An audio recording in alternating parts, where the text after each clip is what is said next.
Treigladau mutations often cause a headache. We've got them in English, you know. What's more than one shelf? Shelves. So the F has become a V in this case. There's a lot more of them in Cymraeg though. Yeah, a bit of confusion, especially when you're trying to say that something belongs to somebody.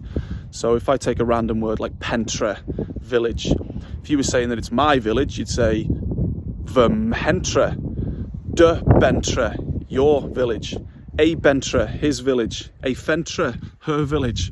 The list goes on. But if you just want to say that the village belongs to someone, you just put the name after it. So you'd say Pentre Owen, Owen's village. That's quite an easy one. And what a lot of people are doing now is they're picking up on that. And instead of saying Vym Hentre, they're saying Pentre V, the village of me. It's not grammatically great, but a lot of people do it. Pentre T, your village.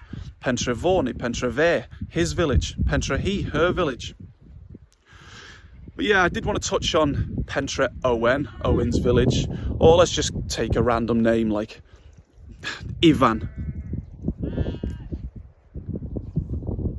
Pentre Ivan.